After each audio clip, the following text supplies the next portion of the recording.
For months, she parked in his driveway like it was her right until he called the tow truck twice. What happened next? A downfall so public the entire neighborhood watched. Reggie Carter was a patient man. He had to be. He spent his days managing a classroom full of middle schoolers in Lakeland, Florida, trying to make science exciting for kids who cared more about their phones than the periodic table. He had a system, a rhythm to his life. And he liked it that way. His home was his sanctuary, a modest but well-kept single-story brick house with a neatly trimmed lawn, a driveway just big enough for his car and the occasional visitor. It wasn't much, but it was a place where he could unwind grade papers and watch the game in peace until Blythe Vanderholt decided his driveway was hers. It started small the first time Reggie saw her silver Lexus RX sitting in his driveway. He figured it was a mistake. Maybe she had guests over and they needed to shuffle cars around, no big deal. He let it go, but then it happened again and again. At first, Blythe always had a reason. She was just running inside for a second or dropping something off. She'd flash a tight-lipped smile, a dismissive wave of her manicured hand, and that was supposed to be enough. Reggie didn't like it, but he wasn't the type to make a fuss over nothing until the day he came home from work, tired, hungry, and ready to collapse on the couch, only to find her Lexus parked dead center in his driveway again. This time there was no one in sight. Reggie took a deep breath, exhaled through his nose, and knocked on Blythe's door. She answered with the kind of expression that made it clear she already knew why he was there. "Reggie, what's wrong?" she asked, feigning surprise, her tone dripping with condescension. Reggie nodded toward his driveway. "Your car's in my spot again." Blythe blinked as if the thought had never occurred to her. "Oh, I was just, well, I had a delivery and the driver needed room to back out." She smiled like that explanation should have ended the conversation. "You don't mind, do you?" "I do, actually." Reggie kept his voice calm. "I need you to stop parking in my driveway." Blythe sighed dramatically. "Well, I live right next door." "Reggie, it's not like I'm parking on some stranger's property. You're parking on mine." Blythe scoffed, rolling her eyes. "Are you really that bothered by a car sitting there for a few minutes?" "It's not a few minutes, it keeps happening," Reggie said, crossing his arms, "and I need it to stop." She let out a sharp laugh. All right. No need to get all worked up. I'll move it." She did that time, but it didn't stop over the next few weeks. The pattern continued. Reggie would come home and find her car exactly where it shouldn't be if he left a note. It disappeared if he knocked on her door. She suddenly wasn't home one evening after a long day at school. Reggie pulled up to see not just her car in his driveway, but another one. Some shiny black BMW that definitely didn't belong to him. Enough was enough. Reggie parked on the street, grabbed his phone, and snapped a picture. Then he knocked on Blythe's door harder this time. She opened it with zero urgency, her face a mask of mild annoyance. "Reggie," she said, dragging out his name like he was inconveniencing her. "Whose car is that?" he asked, pointing toward his driveway. "Oh, that's my friend's," she said breezily. "We were having a little get-together and, well, you weren't home. Thought it wouldn't matter." "It does matter," Reggie said, his patience thinning. "This isn't a parking lot." "Blythe, this is my home." She folded her arms, tilting her head like he was the unreasonable one. "Well, you should have said something earlier. I would have moved it." Reggie clenched his jaw, inhaling slowly. "I am saying something right now. Move the car." Blythe rolled her eyes but finally stepped inside to call her friend. Reggie waited 10 minutes, 15 at 20 minutes. He was done waiting. He walked back to his own house, sat on his couch, and started looking up the number for the local towing company. But this was just the beginning. Reggie wasn't the type to stir up drama. He lived his life quietly, minded his business, and gave people the benefit of the doubt. But Blythe Vanderholt had officially crossed the line the next morning. He left early for work, but not before calling the HOA. He didn't expect much. HOAs were notorious for siding with the people who had the most influence. And Blythe, She was practically royalty on the board, but he figured it was worth a shot. The response was exactly what he expected, sir. Unless there is physical damage to your property. We really don't get involved in neighbor disputes, the bored-sounding woman on the other end said. Have you tried speaking with her? Reggie sighed. That's all I've been doing. Well, we can send a courtesy email, but that's about it, a courtesy email. Yeah, that'd teach her. But Reggie wasn't going to waste his energy arguing. He thanked the woman and hung up if the HOA wasn't going to do anything. He'd handle it himself. He left one last note on Blythe's windshield that morning. Big, bold letters, "Do not park here again." But when he came home that evening, the note was gone. Her Lexus RX was not only in his driveway again, but parked at an angle like she didn't even care. Reggie pulled his car onto the street, staring at the scene in disbelief. She wasn't even trying to be subtle anymore. Fuming. He walked up to her door and knocked hard. It took a full minute before she finally answered, wine glass in hand, looking like she'd just been in the middle of a relaxing evening. "Reggie," she said, drawing out his name like he was an interruption to her. "Night. I need you to move your car." She took a slow sip of wine before responding. "Oh yeah, about that. I meant to text you, but I figured you wouldn't mind since you always park on the street anyway." Reggie's fingers flexed at his sides. He forced himself to stay calm. "I do mind. This is my property, Blythe." She let out a sharp laugh, shaking her head like he was being unreasonable. "Reggie, seriously, you're getting bent out of shape over a driveway." He took a step closer. "No, I'm getting bent out of shape because I've told you over and over to stop doing this and you keep ignoring me." Blythe rolled her eyes, swirling the wine in her glass. "All right. Fine, I'll move it." Reggie exhaled, willing himself to let it go. He turned to head back to his house, and then Blythe muttered something under her breath, not loud enough for him to catch every word, but just enough for him to catch the tone. He turned back. "What did you just say?" She gave him an innocent look. "Nothing. No. You said something." Blythe smirked. "I just don't get why some people are so uptight about the smallest things there." It was that smug, passive-aggressive entitlement that made his blood boil. Reggie didn't say anything else. He just walked back to his house, pulled out his phone, and saved the number for the towing company that night as he sat on his couch grading papers. His mind kept replaying that conversation, the dismissiveness, the arrogance, the sheer audacity she wasn't going to stop, and Reggie was done playing nice. But Blythe had no idea what was coming next. The next time Blythe parked in his driveway, Reggie didn't knock. He didn't leave a note, he didn't call, he called the tow truck. Instead, it was a Friday evening and he'd just pulled up after a long week at school. He was exhausted, but the sight of her Lexus RX sitting in his driveway like it belonged there that gave him a second wind. This time he didn't hesitate. He parked his own car down the street, dialed the towing company, and gave them one simple instruction.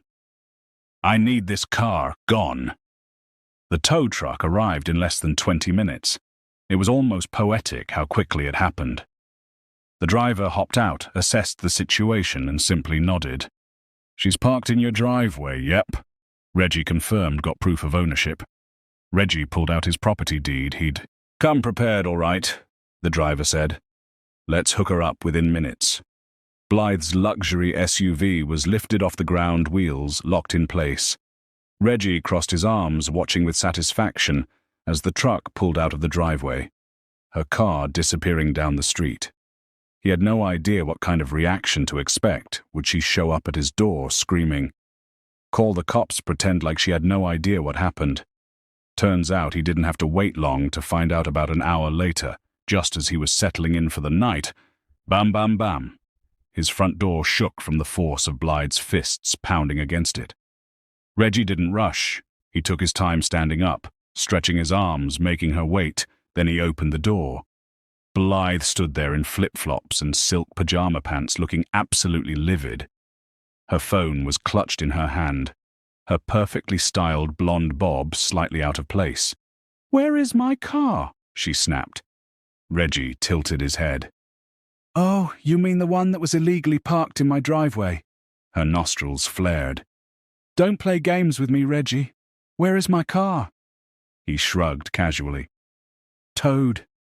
She stared at him, mouth falling open in pure disbelief. You did what you heard me. Reggie said you wouldn't stop parking in my driveway, so I had it removed, simple as that.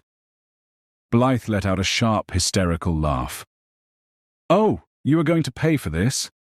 Do you know who I am? I'm on the HOA board, I have connections. Reggie, he gave her a slow blink. Good for you, your car's at Sunshine Towing off Orange Blossom Trail, have a good night. And with that he shut the door. But Blythe wasn't done. She stood outside his house for a full 10 minutes, ranting and raving, switching between outrage and thinly veiled threats. She even tried calling the cops, but when the officers arrived, they barely gave her the time of day. You had her car towed from your own property, the officer asked Reggie. Yep, he confirmed, handing over his deed. The officer glanced at the document, then turned back to Blythe. Ma'am, he's within his rights. If you want your car back, you'll need to pay the impound fee. The way Blythe's face turned red. Reggie would have paid good money to frame that moment, but something told him this wasn't over, and he was right. Reggie thought that after getting her car towed, Blythe would finally get the message she didn't. If anything, she doubled down. It started small little passive-aggressive digs that were more annoying than anything else. First, she left a note on his door written in bright red marker, as if she thought she was making some kind of legal statement. This is a community, we should all be more considerate of our neighbors. Reggie tossed it straight in the trash. Then came the HOA complaints. A letter arrived in his mailbox a few days later, claiming his front porch plants were in violation of community aesthetics. Reggie laughed out loud. The same potted ferns that had been there for the past 2 years were suddenly a problem. Then another letter. His garbage bins were left out too long, and another, his mailbox paint was fading by the 4th letter. Reggie wasn't even mad. He was impressed she was putting in real effort. But the worst part, she started calling security on him one evening.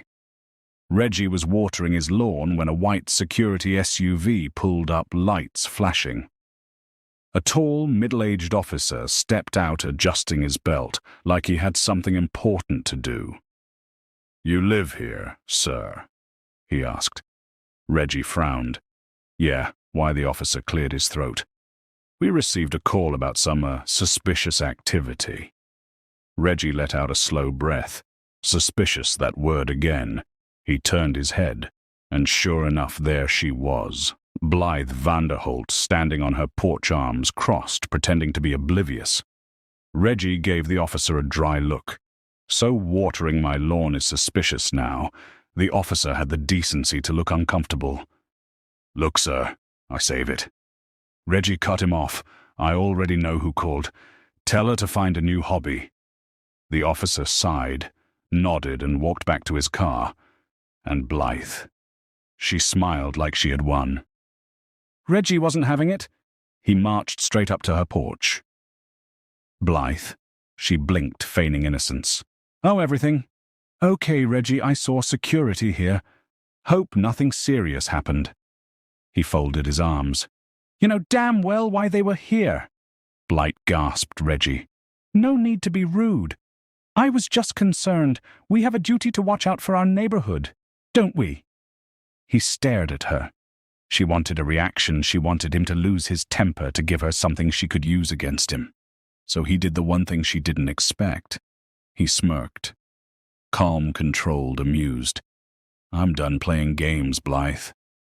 His voice was low, steady. "I gave you more chances than you deserved, but you keep pushing. So let's see what happens when I push back for the first time." She looked unsure, and she should have been, because the next time she parked in his driveway, Reggie wasn't just going to tow her car. He was going to make sure it hurt, and Blythe had no idea what was coming. Reggie didn't have to wait long. Just 1 week later, on a Saturday afternoon, he pulled into his street, whistling to himself after a good morning at the gym. only to see Blythe's Lexus RX parked dead center in his driveway again. Not only, just like last time, it was blocking his garage. Bold, disrespectful, and this time extra frustrating because his entire family was on their way over for a cookout. Reggie sat in his car for a moment, staring. Then he threw it in park, stepped out, and made one calm call. "Hey, this is Reggie Carter," he said evenly. "I need a car towed, same place as before." The dispatcher chuckled. "Let me guess, same car too?" "You got it. We'll be there in 15. Reggie smiled. This time, Blythe was going to learn. He grabbed his folding chairs from the trunk and planted himself right on the porch, arms crossed, waiting. Sure enough, minutes later the tow truck pulled up. Fast and efficient. These guys didn't waste time. The driver stepped out, adjusting his gloves. "We doing this again?" "Looks like it," Reggie said, nodding toward the car. The guy shook his head, smirking. Some people never learn. Without hesitation, he hooked up Blythe's Lexus and began lifting it onto the truck. That's when she stormed out. "Stop! What are you doing?" Blythe shrieked, like she'd just caught someone breaking into her house. Reggie leaned back in his chair, casually sipping from a water bottle like he had nowhere else to be. The tow truck driver didn't even acknowledge her. He was already strapping the wheels down. Blythe marched straight up to Reggie, eyes blazing. "You called the tow truck again?" He raised an eyebrow. "You parked in my driveway. Again." "I have guests over. There was no street parking," she snapped. Reggie tilted his head. "Not my problem." She let out a furious growl. "You're being petty, Reggie. I told you I would have moved it." He sighed, relaxed and unbothered. "See, that's the thing, Blythe. You've told me that before. And yet, here we are." Her face flushed a shade of red that bordered on medical emergency. "You don't understand what you're doing," she hissed. "I have connections. I can make things very difficult for you." Reggie actually laughed. "Oh, Blythe," he said, shaking his head. "I don't think you understand what's happening here." He gestured toward the street. "Your car?" "It's already gone." She spun around, and sure enough, her Lexus was halfway down the block. She let out a piercing scream. "You're going to regret this." Reggie stood up slowly, brushing off his jeans. "No, Blythe, you are." She stood on her porch, fuming as Reggie turned and walked back inside, just as his family began pulling up, laughing, hugging, greeting him at the door. Blythe stood alone. But Reggie knew this wasn't over. The second tow should have been the end of it. But Blythe wasn't the kind of person who takes a loss quietly. She wanted revenge. And this time, she wanted an audience. By Monday morning, Reggie was the villain. At least that's what Blythe wanted everyone to believe. The HOA board, her friends, and their carefully worded emails started circulating through the neighborhood. They spoke vaguely about recent neighborly disputes that had escalated unnecessarily, never naming names but making it seem like Reggie was the one stirring up trouble. Then came the flyers. Yes, actual printed and laminated flyers taped to every mailbox on the street. Is this the kind of community we want? Do we tow our neighbors instead of talking to them? It was laughable. Reggie tore the one off his own mailbox and just shook his head. She was doing all this. Over a driveway? But the best part? No one was buying it. Blythe had pushed her luck too many times. The morning after her latest stunt, Reggie's phone lit up with texts, neighbors, parents from school, even a few HOA members not under Blythe's thumb. "Hey man, saw that flyer. What the hell is wrong with her?" "We all know she's a nightmare. She fined me $200 last year for a wind chime. If she parks in your driveway again, I'll split the tow fee with you." Reggie laughed at that last one. He didn't even have to defend himself. People already knew. They'd watched her nonsense for years. The unnecessary complaints, petty fines, power-tripping behavior. And now that she was making a public spectacle of herself, they were finally turning against her. Then came the HOA meeting. Normally, Reggie never bothered to go, but this time, he made sure to sit front and center, right across from Blythe. She refused to look at him. The meeting began with the usual boring stuff: budget updates, landscaping plans, a reminder about trash bins. Then, one of the board members cleared his throat. "We need to address a complaint filed regarding the misuse of private property." Reggie leaned back, waiting. Blythe sat up, composed and poised, ready to play the victim. But the board member continued, "The complaint is against Blythe Vanderholt."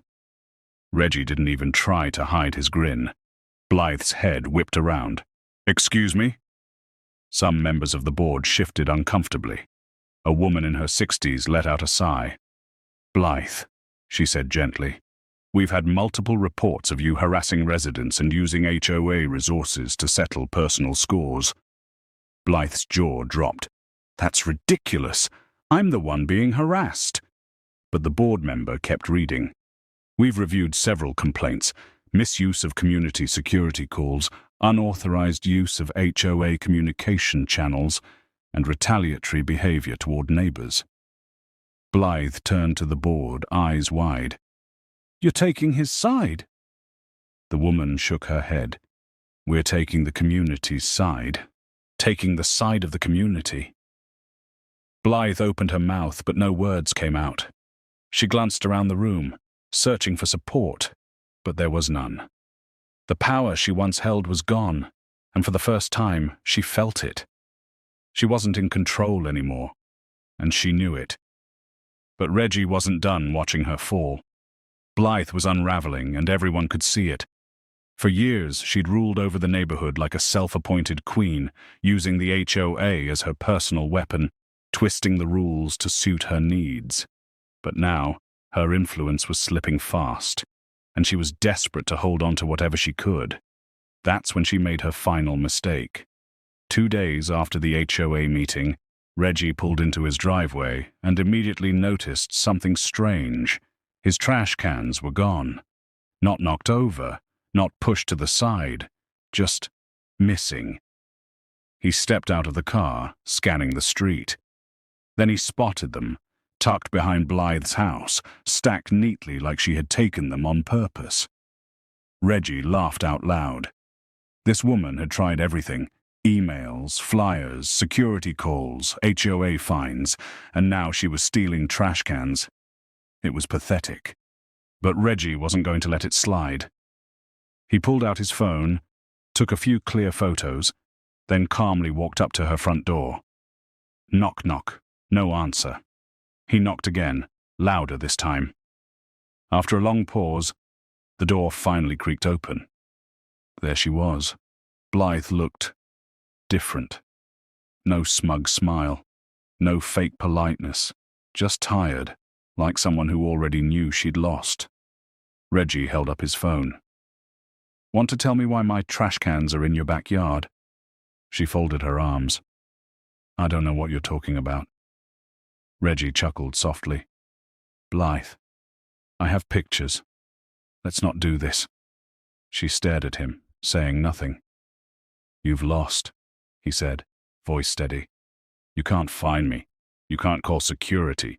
The HOA isn't backing you. And now, you're stealing trash cans like a lunatic." Her eyes flashed, sharp, angry, but still she said nothing. Reggie stepped closer, calm and in control. "You've spent months trying to make my life hell," he said, gesturing toward her quiet, dark house. "But it looks like you're the one who's miserable." She swallowed hard, her lips pressed tightly together. Then, without another word, she shut the door. Reggie smiled. That was probably the smartest thing she'd done all year. But there was still one last piece of justice to serve. The next morning, Reggie filed an official complaint with the HOA, this time against Blythe. The evidence was overwhelming. Harassment reports from multiple neighbors, false security calls, unauthorized HOA communications, and now, theft. By the end of the week, The board had no choice but to take action. Blythe Vanderholt was officially removed from the HOA board. Gone. Her power gone. Her control over. And the best part, Blythe never parked in Reggie's driveway again, because some people only learn once everything is taken away. She never spoke to Reggie again. Not a word. No glares. No smug little smirks. No passive-aggressive comments about his plants or trash cans. She avoided him completely, and honestly, that was the best outcome he could have hoped for. For the first time in months, Reggie could pull into his driveway without hesitation. No cars blocking his way, no notes taped to his door, no ridiculous HOA fines, just peace. But the neighborhood wasn't done talking. Blythe's downfall had become local legend. The woman who once ruled the HOA with an iron fist, kicked out of her own little kingdom. People who'd stayed silent for years were suddenly sharing stories. She fined me $75 for leaving my bike on the porch.